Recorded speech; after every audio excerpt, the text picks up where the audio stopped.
मैं तो सिर्फ आपको इतना बताना चाहता हूँ कि इस छत्तीसगढ़ में 100 वोटों में 93 वोट अपना SC ST OBC माइनॉरिटी का है। 7% वोट ठाकुर ब्राह्मण बनिया का है। तो बाबा साहब ने हमको वोट का अधिकार दिया है। और आप ये जानते हैं कि आपके गांव में कोई बहुत बड़े ज़मीन वाला आदमी है या बहुत पैसे वाला आदमी है और एक बहुत गरीब है, रोज़ाना मजदूरी करके अपने गुजर बसर कर रहा है, तो वोट दोनों का बराबर है, किसी का कम बढ़ती नहीं है। वोट बराबर है, उसकी वैल्यू एक ही वोट उसका गिना जाता है, एक ही वोट आपका गिना जाता है। तो जब हमारे 93 वोट हैं तो चाहे वो गांव का प्रधान हो या MLA हो या MP हो, 93 वोट वाला बनेगा या 7 वोट वाला बनेगा? कौन सा बनेगा? पहुंच गए, सभा चला थे दिल्ली 93 वाला बनना। तो हमारा जो 93 वोट है, हमें वो इकट्ठा करना है, आपस में भाईचारा बनाना है।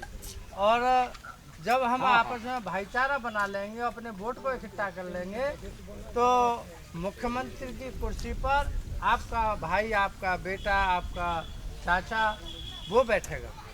और जब वो बैठेगा तो वो ये नालायकी के काम नहीं करेगा कि जो गुरु घासीदास जी का यहाँ पर जो स्मारक स्थल था उसे तोड़ दिया गया, वो ये काम नहीं करेगा। वो तो उसे और बढ़िया बनाने का काम करेगा। तो हमें जो हमारे साथ में तमाम अन्याय अत्याचार होता है सरकार के द्वारा, वो हमारे दुश्मनों की सरकारें बन रही हैं, चाहे वो कांग्रेस की सरकार हो या भारतीय जनता पार्टी की सरकार हो, और ये बदल बदल के इन्हीं की सरकारें बनती हैं। तो ये हमारे दुश्मनों की सरकार हैं, तो वो दुश्मनी का ही काम करेंगे, हमारे साथ में भाईचारे का काम नहीं करेंगे। हमें अपने भाई को उस कुर्सी पर बिठाना है, वो हमारे साथ में भाईचारे का काम करेगा, हमारे साथ में न्याय का काम करेगा।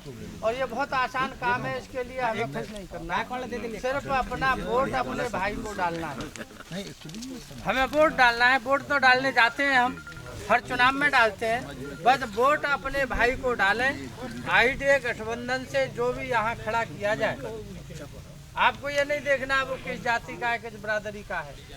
आपको अपने IDA गठबंधन से समर्थित जो भी प्रत्याशी जिस दल का है, क्योंकि कई छोटे छोटे दल हैं, तो उन्हीं दलों के खड़े होंगे, लेकिन IDA की मोहर होनी चाहिए उस पर कि ये IDA गठबंधन का है, उसी को आपको वोट देना है। ये नहीं देखना ये मेरा रिश्तेदार है। और आपको भाई शपथ दिला दी गई है बहलान साहब द्वारा कि हम इनको हाजिर नाजिर मानते हुए हम अपना वोट उसको देंगे जो हमारी लड़ाई लड़ेगा।